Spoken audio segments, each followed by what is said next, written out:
सुखविंदर सिंह सुक्खू जी ने एक दिवसीय जो सुजानपुर में बरसात के दौरान जो नुकसान हुआ था उसका जमीनी हकीकत को जाना कल।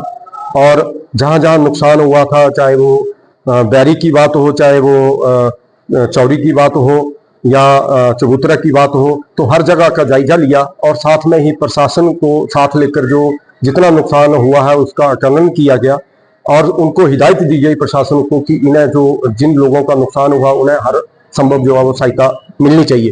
कल उन्होंने जमीनी स्तर पर जो है वो उसको जांचा भी और हर घर का नुकसान का जायजा लिया। साथ में ही उन लोगों से भी मिले जिनके घर जो है बरसात के दौरान जिनका नुकसान हुआ है, जमीनी नुकसान हुआ है, मकान का नुकसान हुआ है, हर तरह के नुकसान को जांचा और साथ में ही प्रशासन पूरे प्रशासन को हर तरह को उनको हिदायत दी, चाहे वो फॉरेस्ट की बात थी, पीडब्ल्यूडी की बात थी या पानी विभाग, जल शक्ति विभाग की बात थी या डीसी साहब साथ में थे उनके, तो डीसी साहब को भी हिदायत दी और साथ में ही उनको जिन जिन लोगों के घर जो है वो उसके तहत नुकसान के तहत जो है वो रहने लायक नहीं है उन्हें तुरंत जो है वो उपायुक्त महोदय को आदेश किया कि इन्हें तत्काल से जो है वो रहने का प्रबंध किया जाए। जो अपना किराए का मकान लेना चाहते हैं तो किराए की मकान की भी सुविधा उन्होंने प्रदान करने की घोषणा की। साथ में ही घोषणा की कि 7-7 लाख रुपए जो है वो जिनका मकान रहने लायक नहीं है उन्हें 7-7 लाख रुपए जो है वो हम मकान बनाने की भी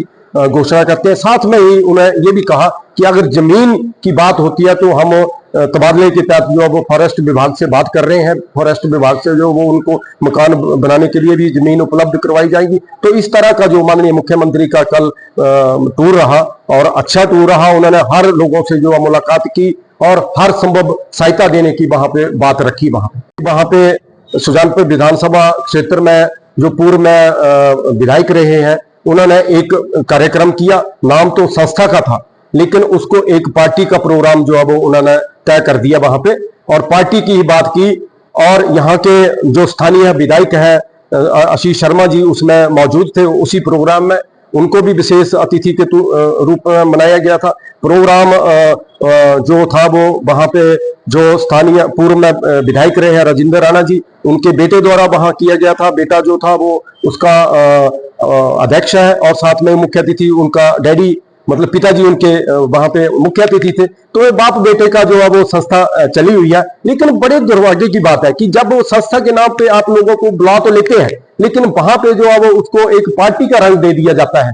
कल वहां पे स्थानीय विधायक जी ने बात रखी और उन्होंने पूरी की पूरी बात जो है वो उन्होंने लोगों को गुमराह करने की बात की कि 2027 में जो है वो हमारी सरकार आएगी और हम आपकी बात रखेंगे। वहां तकरीबन जो है वो आपने पूरे विधानसभा क्षेत्र की जो आशा वर्कर थी उनको वहां झूठा प्रलोभन देकर और झूठी बात कहकर कि संस्था का प्रोग्राम है आप आइए और वहां पे आपको जो है वो कुछ ना कुछ किट्टे बांटने का वहां उन्होंने प्रोग्राम रखा था।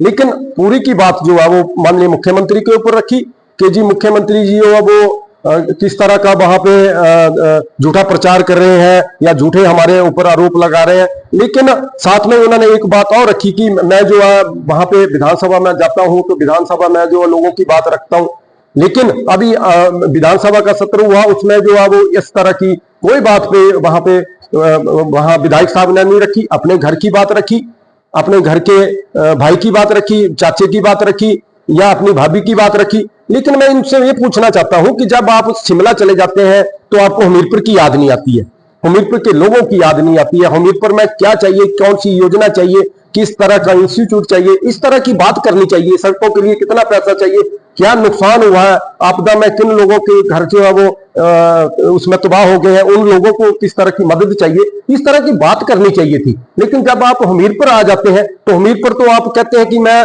जब विधानसभा जाता हूं तो मैं लोगों की बात करता हूं, लोगों के हित की बात करता हूं। आशा वर्कर जी को भी ऐसा आश्वासन दिया, जितनी भी आशा वर्कर आई थी उन्होंने कहा कि 2027 में जब हम आएंगे कौन आएगा।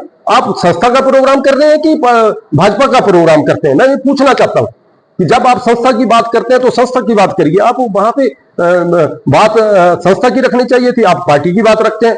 तो लोगों को इस तरह गुमराह मत करिए। लोगों को बुलाना है तो संस्था के नाम पर बुलाइए या आप पार्टी का प्रोग्राम करते हैं तो पार्टी के नाम पर बुलाना चाहिए।